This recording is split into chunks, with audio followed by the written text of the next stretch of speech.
asbanna wa asbaha mudillah. La haula wa la quwwata illa billahil aliyyil azim. Anak-anak sekalian, ustazah, insyaallah setelah ini antum akan berbaur di masyarakat, akan menyatu dengan umat. Apa yang antum dapatkan di pondok pesantren yang 6 tahun, 7 tahun, 8 tahun itu bukan yang sia-sia. Hidup ini tidak ada yang sia-sia kecuali yang mau menyia-nyiakan dirinya. Dan antum adalah orang-orang pilihan. Allah sudah menakdirkan antum orang-orang yang terbaik di rumah antum. Tapi kita juga tetap menginginkan menjadi yang terbaik di masyarakat kita. Kita berharap antum akan memimpin umat di luar sana. Saya yakin itu, sebab potensi sudah ada masing-masing. Ibarat kita lomba maraton, waktu antum masuk ke sini, siapa teman kiri kanan? Siapa sahabat? Sekarang di mana mereka? Sedang apa mereka? Mereka akan menjalankan nasibnya masing-masing. Nah, hari ini kita berada di sini. Dan manusia itu besar, tidak tiba-tiba ujuk-ujuk jadi besar. Dia pernah menjadi kecil. Dia pernah memulai. Pertama kita memulai hidup sewaktu ruh ditiupkan di alam rahim ibu kita. Sewaktu itu kita sudah membuat kesepakatan dengan Allah Subhanahu wa taala. Alastu birabbikum. Allah bertanya kepada kita, apakah kamu mengakui aku adalah Rabbmu? Maka pada waktu itu semua ruh yang ditiupkan kepada bayi di dalam rahim ibu, maka dia mengatakan bala syahidna. Benar ya Allah, kami menyaksikan bahwa Engkaulah Rabb kami. Tapi setelah kita dilahirkan oleh ibu kita, maka pada waktu itu tergantung akidah ibu kita. Dilahirkan dalam keadaan fitrah, maka kita muslim. Tapi ada anak-anak yang dilahirkan dalam keadaan nasyaro, majusi. Dan ada yang mereka mendapat hidayah, mereka bersyahadat kembali. Dan ada yang mereka tidak mendapat hidayah, mereka tersesat di jalannya. Cuman kadang-kadang sayang, kita yang dilahirkan dari perut ibu kita yang muslimah, lalu dalam perjalanan hidup kita tidak sesuai dengan bala syahidna yang kita ucapkan. Penyebabnya siapa? Adalah orang tua kita. Dia selaku seorang muslim, dia selaku seorang muslimah, tapi dalam kehidupannya dia tidak menjalankan tugas-tugas tersebut.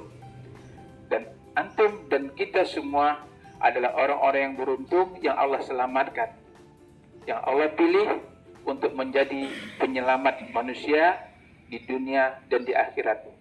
Tinggal nanti antum mempertajam ilmu, memperdalam ilmu.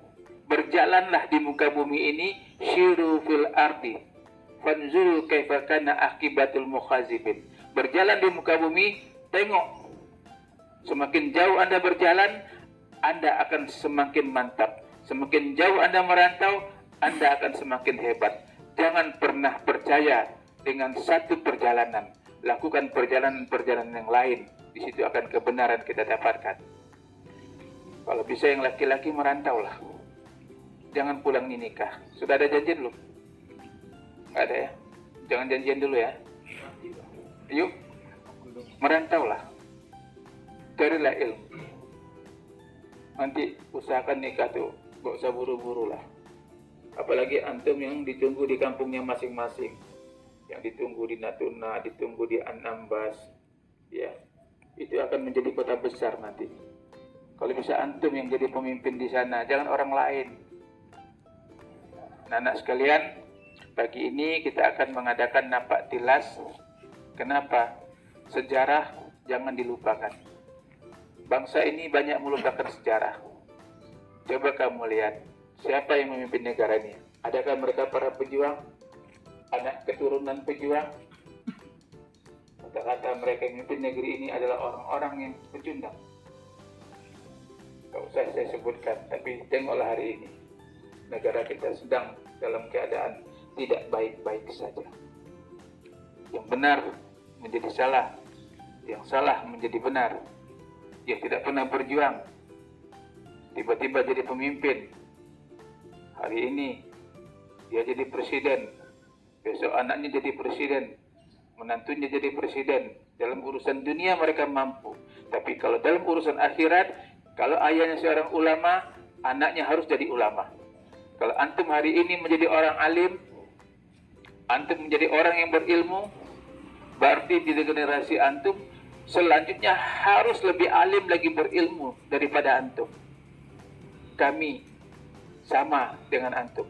Ayah saya seorang petani, seorang pedagang kaki lima, seorang penanam kebun ubi.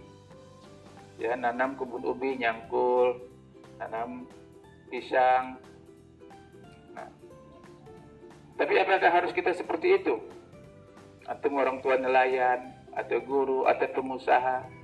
Tapi hari ini antum sudah menjadi seorang ulama, alim, maka tingkatkan terus ilmu.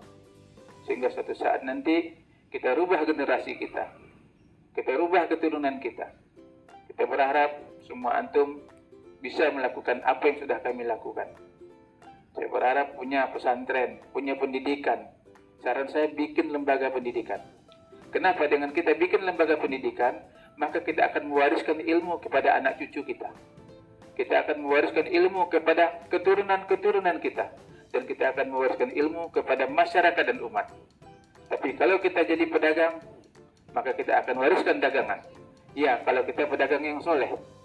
Tapi kalau bisa, antum sebagai seorang ulama, dan juga antum sebagai seorang pengusaha, dan seorang tenaga, maka antum akan pemimpin di dunia ini. InsyaAllah kita akan berjalan. Nanti saya akan jelaskan dari mana saya turun, dari mana saya mulai, seperti apa saya dulu.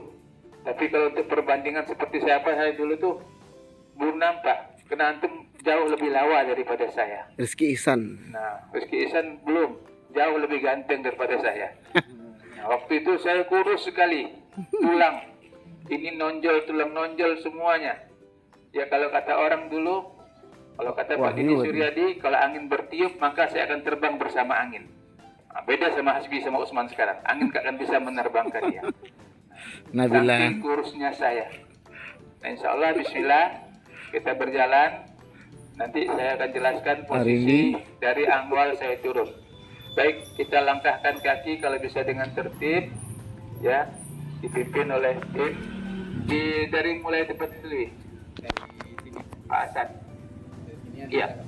Oke, silakan. Bismillahirrahmanirrahim. Silakan jalan.